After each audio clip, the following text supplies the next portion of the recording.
1,00,000 మంది శివభక్తులతో కలిసి మహారుద్రాక్ష పూజలో పాల్గొనండి. వెంటనే కాల్ చేసి మీ పేరును నమోదు చేసుకోండి.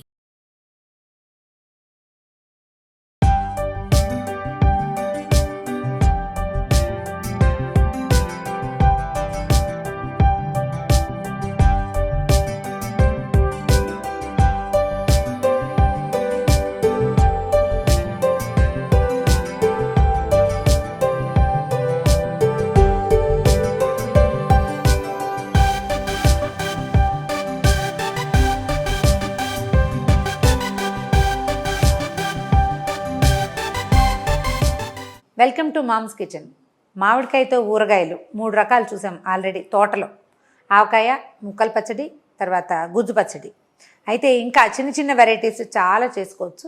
ఇందులో బాగా సూపర్ వెరైటీ ఏంటంటే మాగాయ. అది కొంచెం టైం టేకింగ్ కాబట్టి మెల్లిగా చూద్దాం. ఇప్పుడు లేటెస్ట్ విషయం ఏంటంటే బాగా పురాతనమైన పద్ధతి. కొన్ని తక్కువ ప్రాంతాల్లోనే చేసుకుంటారు. ఎక్కువ నిలవ ఉండదన్న అనుమానం కూడా ఉంటుంది. కానీ ఎక్సలెంట్ రుచిగా ఉంటుంది. ఎంత బాగుంటుందో. ఇదేంటంటే పెసరపిండితోటి ఆవకాయ కలుపుకోవటం. మామిడికాయ ముక్కలే, ఉప్పు కారం మామూలే. అయితే అందులో ఏం చేస్తామంటే పెసరపప్పుని మెత్తగా గ్రైండ్ చేస్తాం.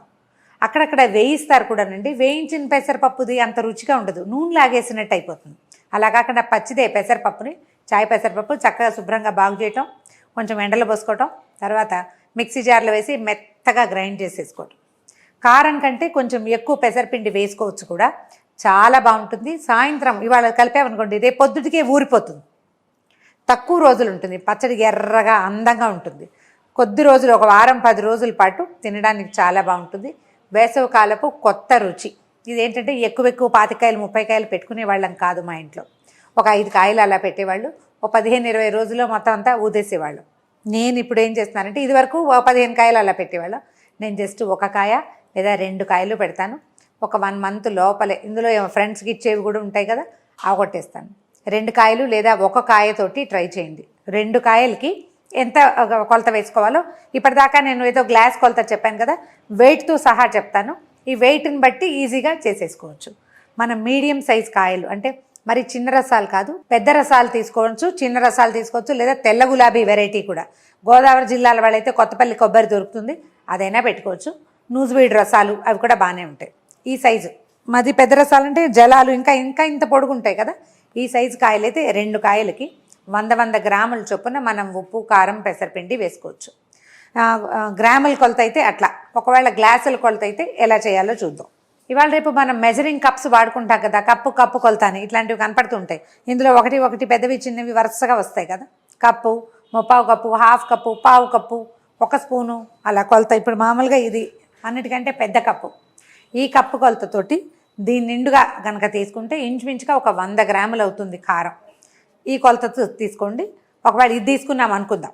దీంతో అయితే 1 కప్పు కారం, 1 కప్పు పెసరపిండి, 1/4 కప్పు ఉప్పు. ఇదే లెక్క.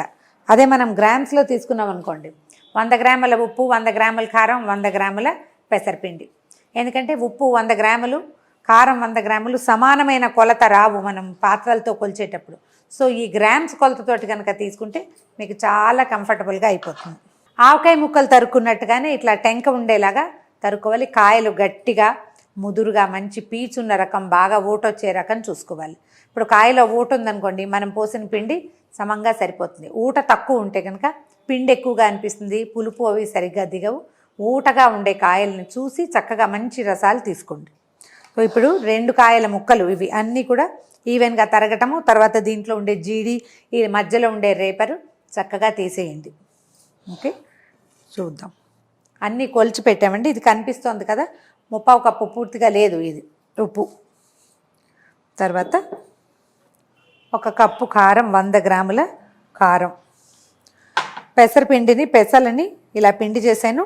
అదే పెసరపప్పుని. దీన్ని ఏం చేసామంటే కొంచెం జల్లించేసి బరక, గింజలు లేకుండా చూసుకోండి. బరగ్గా ఉంటే ఊరే కొందికి గ్రాన్యూల్స్ లాగా కనపడి అంత రుచిగా ఉండదు. అందుకని మెత్తటి పిండి చేసుకుంటే బాగుంటుంది. ఈ పిండి కూడా కలిపేద్దాం.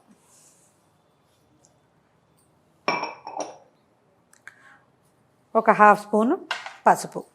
ఈ పనులు చేసేటప్పుడు ఎప్పుడు కూడా ముక్కల్లో ఏనాడు డైరెక్ట్గా పోసేయకూడదు. చక్కగా ముందు విడిగా కలుపుకోవాలి. ఇప్పుడు ఈ ముక్కలకి ఈ పిండి ఎక్కువైంది అనిపించింది అనుకోండి, అప్పుడు మనం పిండి తీసి పక్కన పెట్టుకోగలుగుతాం. మళ్ళీ ఇంకో అరకాయగా తరుగో 2 కాయలు తరుక్కుని ఓ కాయ తరుక్కుని మనం మళ్ళీ యాడ్ చేసుకోవచ్చు. ఈ కలిపేసిన తర్వాత ఇదేం పాడవదు, చక్కగా ఎయిర్ టైట్ డబ్బాలో పోసి పక్కన పెట్టుకోవచ్చు. మళ్ళీ ఇంకో 2 పూటలాగా కూడా వాడుకోవచ్చు. వీటికి ఏంటంటే తాలింపులు తిరగమాతలు ఏముండవు. ఆవకాయలాగానే పచ్చి నూనె పోసేస్తాం. మొన్న ఆవకాయ పెట్టినప్పుడు నూనె వేడి చేసి పోయారా అని చాలామంది అడిగారు. ఆంధ్ర ప్రాంతంలో ఎవరు ఆవకాయల్లో నూనె వేడి చేసి పోయరు. నూనె వేడి చేసే విధానం కేవలం తాలింపుల్లో మాత్రమే ఉంటుంది. ఎక్కడ తాలింపు పెడతామో అక్కడ అన్నమాట. దీనికి అక్కర్లేదు. పిండి ఈవెన్గా కలపండి. సాధారణంగా జనరల్ కొలత ఏంటంటే ఒక పిండి 2 ముక్కలు కొలత. కొన్ని చోట్ల 3 ముక్కలు కూడా పోస్తారు, 2.5 3 పోసుకోవచ్చు. మా లెక్క అయితే అన్నిటికీ కూడా 2 ముక్కలు అయితే ఒక పిండి. ఇప్పుడు ఇది హాఫ్ గిన్నెడు ఉంది కదా, ఫుల్ గిన్నెడు ముక్కలు పోస్తే దీనికి సరిపోతుంది. ఇప్పుడు ఈ ముక్కలకి ఈ పిండి ఎక్కువ అనిపించింది అనుకోండి, కొంచెం పిండి తీసి పక్కన పెట్టుకుంటాం. ఉప్పు, కారము, పసుపు, మనం ఇందులో వేసిన పెసరపిండి ఈవెన్గా చక్కగా కలిసేలాగా గుచ్చెత్తేసేయాలి. ఎక్కడ పిండి మన ఉప్పు రాళ్ళు ఉండకూడదు, పిండి ముద్దలు ముద్దలుగా ఉండిపోకూడదు.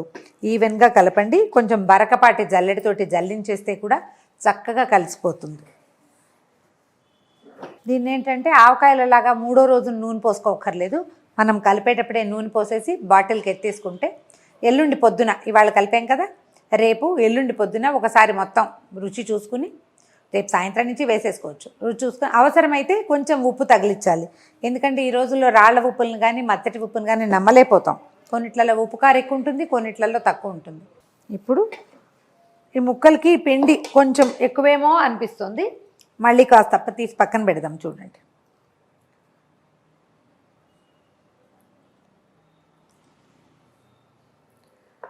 ఇది సరిపోవచ్చు. ముక్కలు కలిపాక కావాలనుకుంటే మళ్ళీ కలుపుదాం.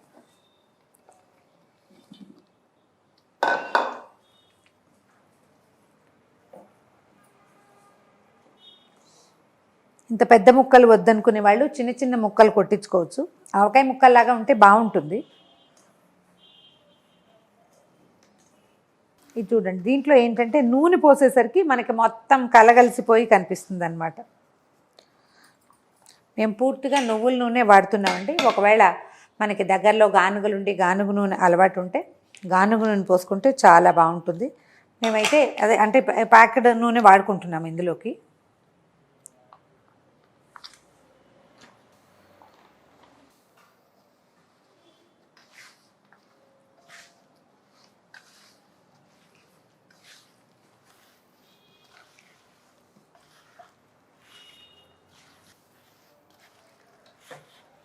ఇట్లా సరిపడా నూనె పోసేసి కలిపేసేయాలి.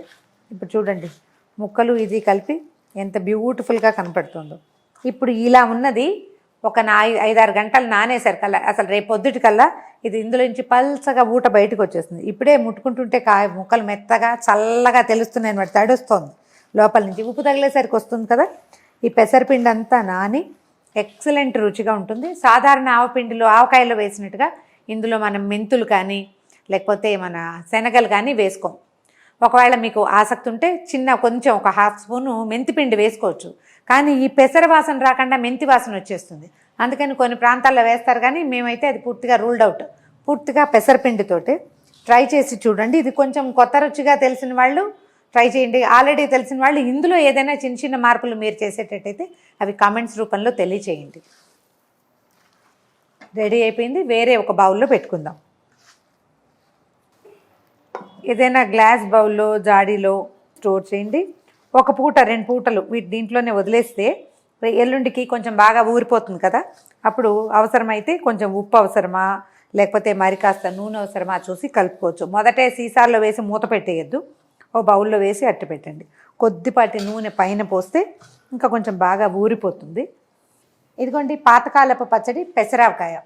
2 కాయలతోటి ఇంత పచ్చడి అయింది. మనం 1 కాయే ట్రై చేద్దామంటే నేను చెప్పిన కొలతల్లో 50-50-50 చేసేసుకోవటమే. 50 గ్రాములు ఉప్పు, 50 గ్రాముల కారం, 50 గ్రాముల పెసరపిండి, 1 చిటికెడు పసుపు వేసి కలిపేసి చూడండి. దీనికి ఆల్టుగెదర్ 1/4 లీటర్ నూనె మాత్రమే పడుతుంది, అంతకంటే పట్టదు. ట్రై చేసి చూడండి. ఈ రెసిపీ కనుక మీకు నచ్చినట్లయితే లైక్ చేయండి, షేర్ చేయండి. మరిన్ని ఇంట్రెస్టింగ్ రెసిపీస్ కోసం సుమన్ టీవీ మామ్స్ కిచెన్ని సబ్స్క్రైబ్ చేసుకోండి.